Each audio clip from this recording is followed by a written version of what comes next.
What if everything you've been taught about morality is only half the truth?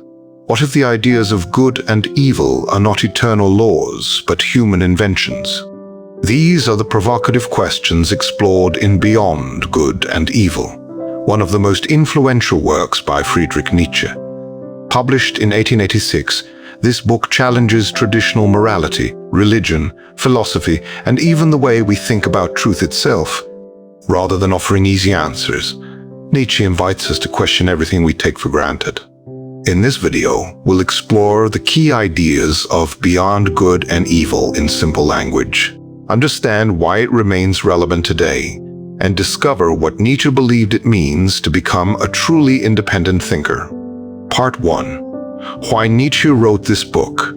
Nietzsche believed that many philosophers claimed to seek objective truth, but in reality, they often defended their own personal values and prejudices.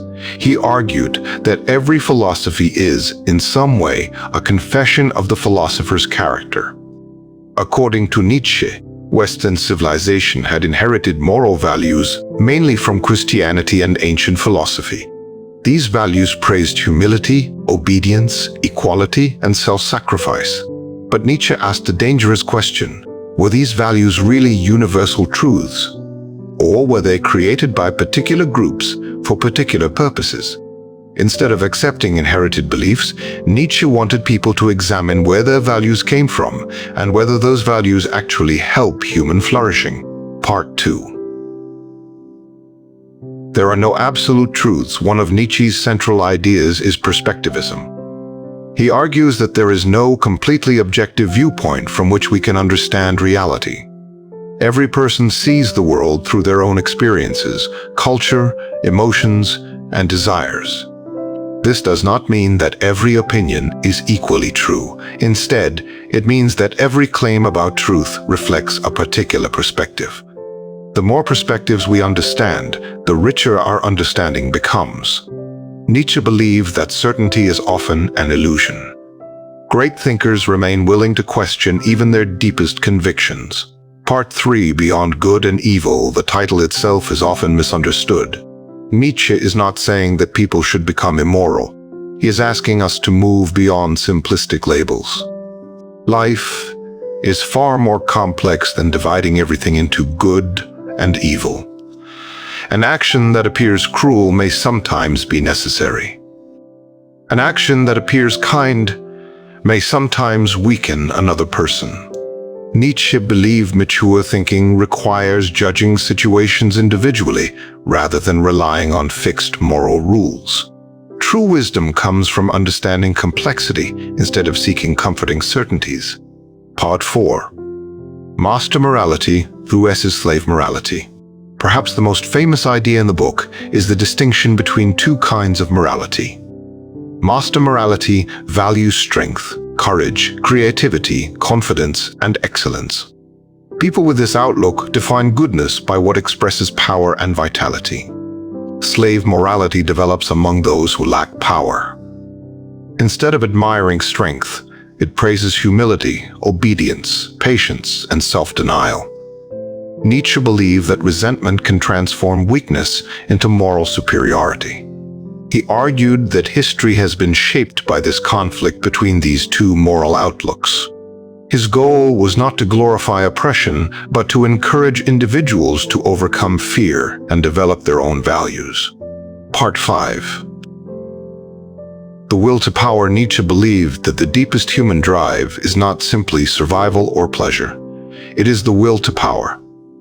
This does not merely mean political power or domination. It refers to the desire to grow, create, improve, overcome obstacles, and express one's potential. Artists, scientists, inventors, and great leaders all demonstrate this creative force. For Nietzsche, the healthiest individuals continually transform themselves. They refuse to remain comfortable or stagnant. Life itself is an ongoing process of self-overcoming. Part 6. The free spirit. Nietzsche admired what he called the free spirit. A free spirit questions traditions instead of blindly accepting them. They are willing to stand alone. They do not seek approval from the crowd. They examine every belief, including their own. This independence requires courage because society often rewards conformity. Nietzsche believed genuine thinkers are willing to risk loneliness in pursuit of truth. Part 7: Criticism of Religion. Nietzsche strongly criticized organized religion, especially Christianity. He argued that many religious teachings encourage guilt, self-denial, and obedience at the expense of human creativity. His criticism was directed at moral systems rather than individual believers. He wanted people to create meaning through life itself, instead of relying entirely on external authority. Whether one agrees with him or not, his critique remains one of the most influential discussions in modern philosophy. Part 8: Why this book still matters today's world, is filled with social media opinions, political conflicts, and moral certainty. People often divide others into heroes and villains. Nietzsche reminds us that reality is usually more complicated. He encourages us to question inherited beliefs, think independently, develop our own values responsibly, and continually strive for personal growth.